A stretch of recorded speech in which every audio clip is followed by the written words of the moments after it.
TV Telugu channel కి స్వాగతం. అభివృద్ధి సంక్షేమానికి మాది బాధ్యత వ్యాఖ్యానించి హామీ ఇచ్చిన విపిఆర్. వలసలు వెళ్లాల్సిన పని లేకుండా ఇక్కడే ఉపాధి కల్పిస్తాం. సోమశిల నుంచి 1.5 టీఎంసీల నీళ్లు రాళ్లపాడుకు తీసుకొస్తాం. లింగసముద్రం ఎన్నికల ప్రచారంలో వేమిరెడ్డి, ఇంటూరి ఉమ్మడి హామీ. కందుకూరు నియోజకవర్గ పరిధిలో ఉన్న వనరులను సద్వినియోగం చేసుకుని స్థానికంగానే పరిశ్రమలు, కంపెనీలు ఏర్పాటు చేసి ఈ ప్రాంత ప్రజలకు ఇక్కడే ఉపాధి, ఉద్యోగాలు సృష్టించడమే తమ మొదటి లక్ష్యమని ఎన్డీఏ కూటమి ఎంపీ అభ్యర్థి వేమిరెడ్డి ప్రభాకర్ రెడ్డి, ఎమ్మెల్యే అభ్యర్థి ఇంటూరి నాగేశ్వరరావు ప్రకటించారు. అప్పుడే వెనుకబడిన కందుకూరు నియోజకవర్గంలో అభివృద్ధి జరిగి వలసలు ఆగిపోతాయన్నారు. ఎన్నికల ప్రచారంలో భాగంగా లింగసముద్రం మండలంలో పార్టీ అధ్యక్షుడు వేముల గోపాలరావు ఆధ్వర్యంలో ఈ రోజు మధ్యాహ్నం భారీ రోడ్ షో జరిపించగా నెల్లూరు ఎన్డీఏ ఎంపీ అభ్యర్థి శ్రీ వేమిరెడ్డి ప్రభాకర్ రెడ్డి, కందుకూరు ఎమ్మెల్యే అభ్యర్థి శ్రీ ఇంటూరి నాగేశ్వరరావుతో పాటు ఒంగోలు పార్లమెంట్ టీడీపీ అధ్యక్షులు డాక్టర్ నూకసాని బాలాజీ కూడా హాజరయ్యారు.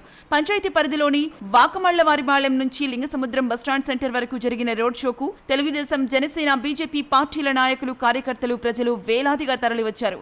నేతలపై పూలవర్షం కురిపిస్తూ హారతులు, గజమాలలతో ఘనస్వాగతం పలికారు.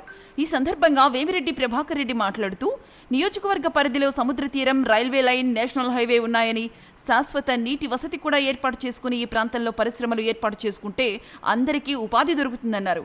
కూటమి ప్రభుత్వంలో పరిశ్రమల ఏర్పాటు దిశగా ముందడుగు వేస్తామని హామీ ఇచ్చారు. లింగసముద్రం మండలంలో ప్రజాస్పందన బాగుందని సంతోషం వ్యక్తం చేశారు. ఇక్కడ గెలుపుపై ఎలాంటి అనుమానం లేదని, మెజారిటీపైనే దృష్టి పెట్టి నేతలంతా పనిచేయాలని వేమిరెడ్డి సూచించారు. ఇంటూరి నాగేశ్వరరావు మాట్లాడుతూ గతంలో వైజాగ్లో భూములను దోచుకున్న విజయసాయిరెడ్డి గ్యాంగ్ ఈ ప్రాంతాన్ని కూడా పిండి చేసేందుకు వచ్చేసిందన్నారు. ఇక ఎమ్మెల్యే అభ్యర్థి బుర్రా మధుసూదన్ గురించి ప్రత్యేకంగా చెప్పాల్సిన పని లేదని, కనిగిరిలో ఆయన వెలగబట్టిన ఘనకార్యాల గురించి ఇప్పటికే కందుకూరు ప్రజలందరికీ అర్థమైపోయిందని, సోమశిల నుంచి మనకు రావాల్సిన 1.5 టీఎంసీల నీటిలో 1/2 టీఎంసీ కూడా తెచ్చుకోలేకపోయారని, మన ప్రభుత్వం అధికారంలోకి వచ్చాక ప్రతి ఏటా మనకు రావాల్సిన నీటిని ఖచ్చితంగా తీసుకొచ్చి రైతులను ఆదుకుంటామని హామీ ఇచ్చారు.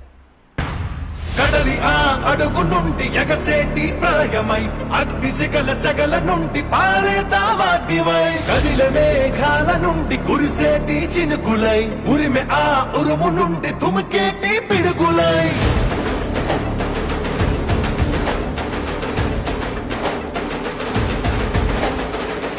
కదలిరా కదలిరా ఓ తెలుగోడా, తెలుగు జాతి తిరుగుబాటు మొదలైంది చూడరా. కదలిరా కదలిరా ఓ తెలుగోడా, తెలుగుదేశ జెండాకి తిరుగే లేదురా. అదిగదిగో అటు చూడు మన చంద్రన్న, చేయి చాచి పిలుస్తుండు అందరినన్నా. క్రాంతియుగపు పాలనకు పాతరేసి సింగంలా వర్ణయుగపు పాలననే అందించగ వస్తుండు. కదలిరా కదలిరా ఓ తెలుగోడా, తెలుగు జాతి గెలుపు దాకా అలుపు తీర్చగా. కదలిరా కదలిరా ఓ తెలుగోడా.